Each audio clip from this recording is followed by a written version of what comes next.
In the shadowed corners of literature lie the words of H.P. Lovecraft, chronicler of things best left buried. From ancient tomes and crumbling journals, his tales speak of cosmic dread, inhuman gods, and the frailty of the human mind. Welcome to AI Lovecraft, the originals, a descent into the abyss through the voice of the master himself. If you like the following story, please like, subscribe, leave a comment, and let me know what you think. Now let's get into today's story. The Festival by H.P. Lovecraft. I was far from home, and the spell of the eastern sea was upon me.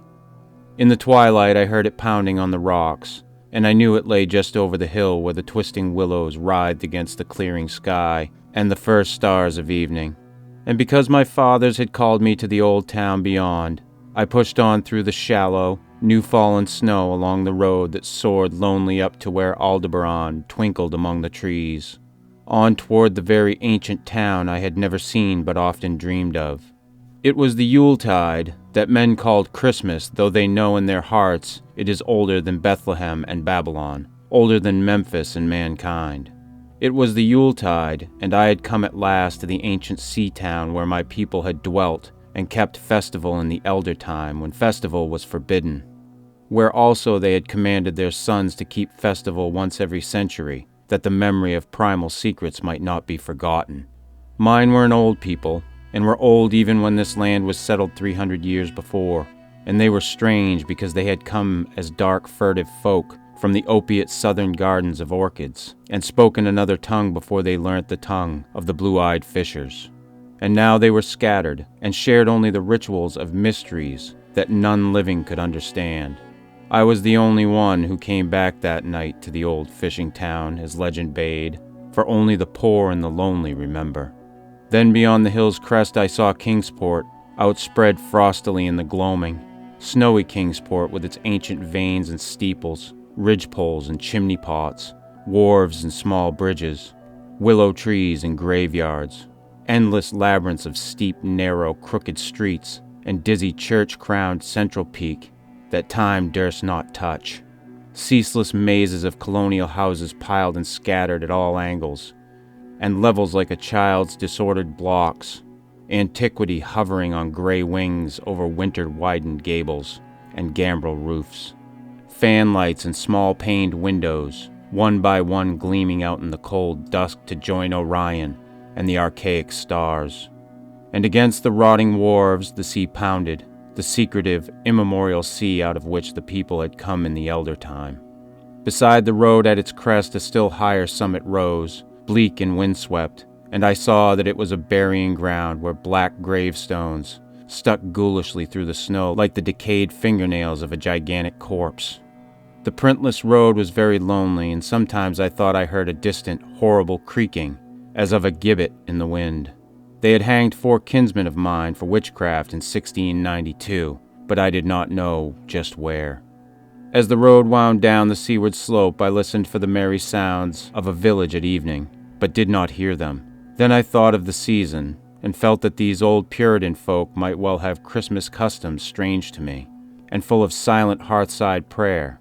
So after that I did not listen for merriment or look for wayfarers, but kept on down past the hushed-lighted farmhouses and shadowy stone walls to where the signs of ancient shops and sea taverns creaked in the salt breeze, and the grotesque knockers of pillared doorways glistened along deserted, unpaved lanes in the light of little, curtained windows.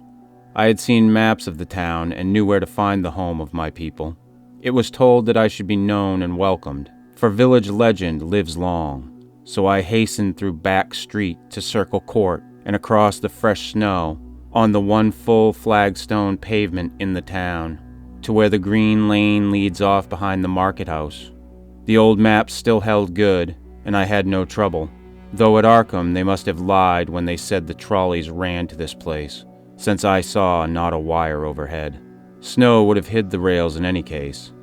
I was glad I had chosen to walk, for the white village had seemed very beautiful from the hill, and now I was eager to knock at the door of my people, the 7th house on the left in Green Lane, with an ancient peaked roof and jutting second story, all built before 1650. There were lights inside the house when I came upon it, and I saw from the diamond window panes that it must have been kept very close to its antique state. The upper part overhung the narrow grass-grown street and nearly met the overhanging part of the house opposite, so that I was almost in a tunnel, with the low stone doorstep wholly free from snow. There was no sidewalk, but many houses had high doors reached by double flights of steps, with iron railings. It was an odd scene, and because I was strange to New England, I had never known its like before. Though it pleased me, I would have relished it better if there had been footprints in the snow, and people in the streets, and a few windows without drawn curtains. When I sounded the archaic iron knocker, I was half afraid. Some fear had been gathering in me, perhaps because of the strangeness of my heritage, and the bleakness of the evening, and the queerness of the silence in that aged town of curious customs. And when my knock was answered, I was fully afraid, because I had not heard any footsteps before the door creaked open. But I was not afraid long, for the gowned, slippered old man in the doorway had a bland face that reassured me. And though he made signs that he was dumb, he wrote a quaint and ancient welcome with the stylus and wax tablet he carried. He beckoned me into a low, candle-lit room with massive exposed rafters and dark, stiff, sparse furniture of the 17th century. The past was vivid there, for not an attribute was missing. There was a cavernous fireplace and a spinning wheel at which a bent old woman in loose wrapper and deep poke bonnet sat back toward me, silently spinning despite the festive season. An indefinite dampness seemed upon the place, and I marveled that no fire should be blazing. The high-backed settle faced the row of curtained windows at the left and seemed to be occupied, though I was not sure. I did not like everything about what I saw, and felt again the fear I had had. This fear grew stronger from what had before lessened it, for the more I looked at the old man's bland face, the more its very blandness terrified me. The eyes never moved and the skin was too like wax. Finally, I was sure it was not a face at all, but a fiendishly cunning mask, and the flabby hands, curiously gloved, wrote genially on the tablet and told me I must wait a while before I could be led to the place of festival. Pointing to a chair, table, and pile of books, the old man now left the room, and when I sat down to read, I saw that the books were hoary and moldy, and that they included old Maurister's Wild Marvels of Science, the terrible Seducimus Triumphatus of Joseph Glanville, published in 1681, the shocking Daemonolatria of Remigius, printed in 1595 at Lyons, and worst of all, the unmentionable Necronomicon of the mad Arab Abdul al-Azred in Olaus Wormius's forbidden Latin translation, a book which I had never seen, but of which I had heard monstrous things whispered. No one spoke to me, but I could hear the creaking of signs in the wind outside, and the whir of the wheel as the bonneted old woman continued her silent spinning. I thought the room and the books and the people very morbid and disquieting, but because an old tradition of my father's had summoned me to strange feastings, I resolved to expect queer things. So I tried to read, and soon became tremblingly absorbed by something I found in that accursed Necronomicon, a thought and a legend too hideous for sanity or consciousness. But I disliked it when I fancied I heard the closing of one of the windows that the settle faced, as if it had been stealthily opened. It had seemed to follow a whirring that was not of the old woman's spinning wheel. This was not much, though, for the old woman was spinning very hard, and the aged clock had been striking. After that I lost the feeling that there were persons on the settle, and was reading intently and shudderingly when the old man came back booted and dressed in a loose, antique costume, and sat down on that very bench, so that I could not see him. It was certainly nervous waiting, and the blasphemous book in my hands made it doubly so.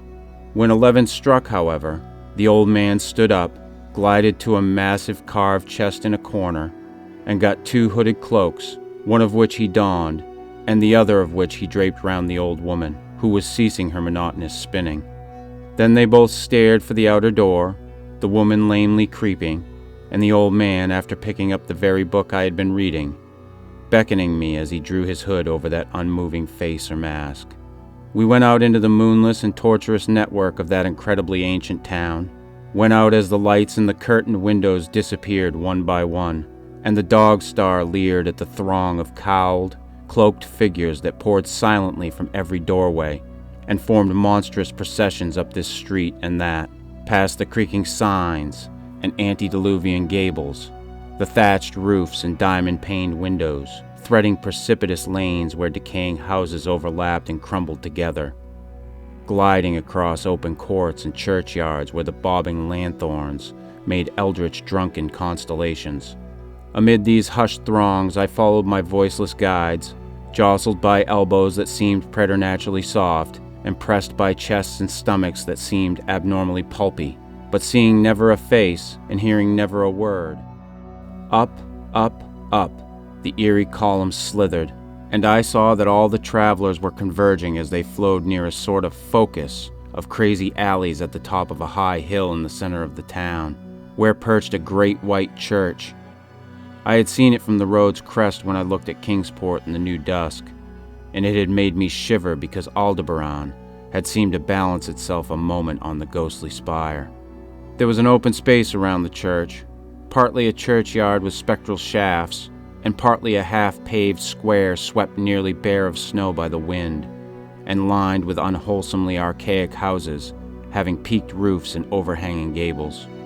Death fires danced over the tombs, revealing gruesome vistas, though queerly failing to cast any shadows.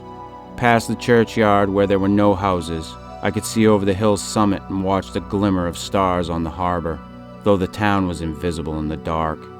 Only once in a while a lanthorn bobbed horribly through the serpentine alleys on its way to overtake the throng that was now slipping speechlessly into the church. I waited till the crowd had oozed into the black doorway, until all the stragglers had followed. The old man was pulling at my sleeve, but I was determined to be the last. Then I finally went, the sinister man and the old spinning woman before me, crossing the threshold into that swarming temple of unknown darkness. I turned once to look at the outside world as the churchyard phosphorescence cast a sickly glow on the hilltop pavement, and as I did so I shuddered. For though the wind had not left much snow, a few patches did remain on the path near the door, and in that fleeting backward look it seemed to my troubled eyes that they bore no mark of passing feet, not even mine. The church was scarce lighted by all the lanthorns that had entered it, for most of the throng had already vanished. They had streamed up the aisle between the high white pews to the trap door of the vaults, which yawned loathsomely open just before the pulpit, and were now squirming noiselessly in. I followed dumbly down the foot-worn steps and into the dank, suffocating crypt. The tale of that sinuous line of night marchers seemed very horrible, and as I saw them wriggling into a venerable tomb, they seemed more horrible still. Then I noticed that the tomb's floor had an aperture down which the throng was sliding, and in a moment we were all descending an ominous staircase of rough-hewn stone, a narrow spiral staircase, damp and peculiarly odorous, that wound endlessly down into the bowels of the hill past monotonous walls of dripping stone blocks and crumbling mortar. It was a silent, shocking descent, and I observed, after a horrible interval, that the walls and steps were changing in nature, as if chiseled out of the solid rock. What mainly troubled me was that the myriad footfalls made no sound and set up no echoes. After more eons of descent, I saw some side passages or burrows leading from unknown recesses of blackness to this shaft of nighted mystery. Soon they became excessively numerous, like impious catacombs of nameless menace, and their pungent odor of decay grew quite unbearable. I knew we must have passed down through the mountain and beneath the earth of Kingsport itself, and I shivered that a town should be so aged and maggoty with subterraneous evil. Then I saw the lurid shimmering of pale light, and heard the insidious lapping of sunless waters. Again I shivered, for I did not like the things that the night had brought, and wished bitterly that no forefather had summoned me to this primal rite. As the steps and the passage grew broader, I heard another sound, the thin, whining mockery of a feeble flute, and suddenly there spread out before me the boundless vista of an inner world, a vast fungus shore littered by a belching column of sick, greenish flame, and washed by a wide, oily river that flowed from abysses frightful and unsuspected to join the blackest gulfs of immemorial ocean. Fainting and gasping, I looked at that unhallowed Erebus of Titan toadstools, leprous fire, and slimy water, and saw the cloaked throngs forming a semicircle around the blazing pillar. It was the Yule rite, older than man and fated to survive him, the primal rite of the solstice and of spring's promise beyond the snows, the rite of fire and evergreen, light and music, and in the Stygian grotto I saw them do the rite, and adore the sick pillar of flame, and throw into the water handfuls gouged out of the vicious vegetation which glittered green in the chlorotic glare. I saw this, and I saw something amorphously squatted far away from the light, piping noisomely on a flute, and as the thing piped I thought I heard noxious, muffled flutterings in the fetid darkness where I could not see. But what frightened me most was that flaming column, spouting volcanically from the depths profound and inconceivable, casting no shadows as healthy flames should, and coating the nitrous stone above with a nasty, venomous verdigris. For in all that seething combustion no warmth lay, but only the clamminess of death and corruption. The man who had brought me now squirmed to a point directly beside the hideous flame, and made stiff ceremonial motions to the semicircle he faced. At certain stages of the ritual they did groveling obeisance, especially when he held above his head that abhorrent Necronomicon he had taken with him. And I shared all the obeisances, because I had been summoned to this festival by the writings of my forefathers.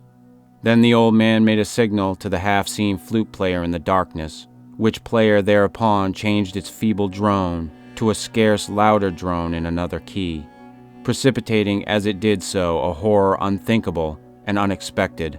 At this horror I sank nearly to the lichened earth, transfixed with a dread not of this nor any world, but only of the mad spaces between the stars.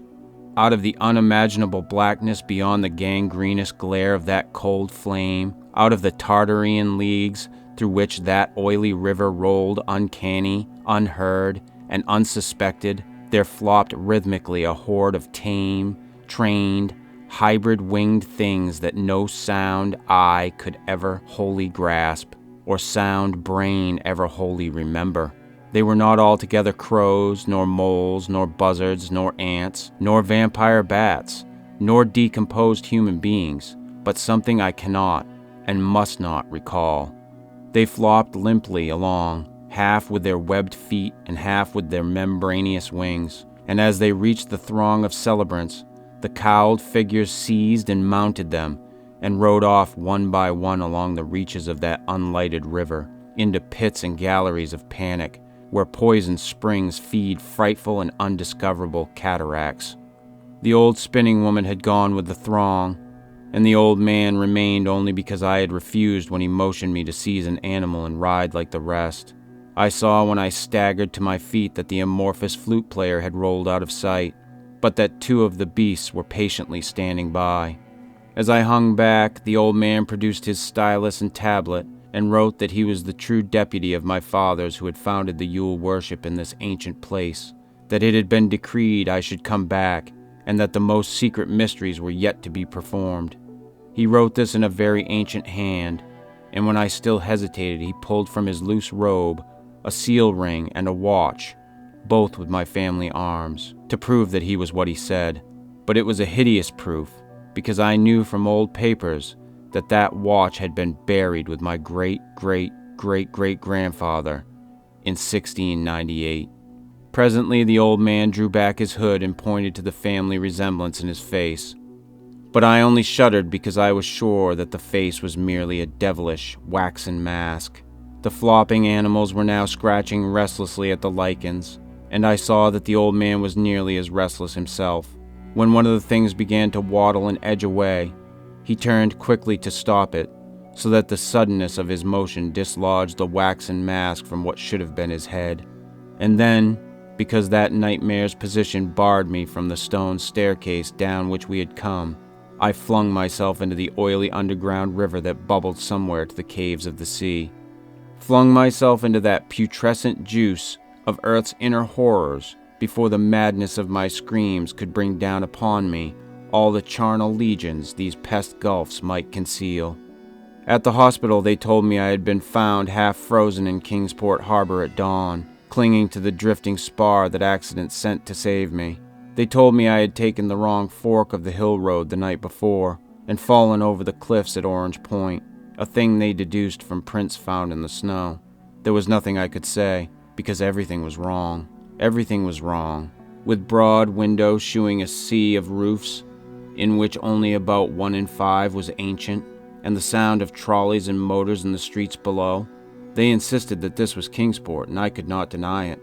When I went delirious at hearing that the hospital stood near the old churchyard on Central Hill, they sent me to St. Mary's Hospital in Arkham, where I could have better care. I liked it there, for the doctors were broad-minded, and even lent me their influence in obtaining the carefully sheltered copy of Al-Azared's objectionable Necronomicon from the library of Miskatonic University. They said something about a psychosis, and agreed I had better get any harassing obsessions off my mind. So I read again that hideous chapter, and shuddered doubly because it was indeed not new to me. I had seen it before. Let footprints tell what they might, and where it was I had seen it were best forgotten. There was no one, in waking hours, who could remind me of it. But my dreams are filled with terror, because of phrases I dare not quote. I dare quote only one paragraph, put into such English as I can make from the awkward low Latin. The nethermost caverns, wrote the mad Arab, are not for the fathoming of eyes that see, for their marvels are strange and terrific. Cursed the ground where dead thoughts live new and oddly bodied, and evil the mind that is held by no head. Wisely did Ibn Skakabau say that happy is the tomb where no wizard hath lain, and happy the town at night, whose wizards are all ashes. For it is of old rumor that the soul of the devil bought hastes, not from his charnel clay, but fats and instructs the very worm that gnaws, till out of corruption horrid life springs, and the dull scavengers of earth wax crafty to vex it, and swell monstrous to plague it.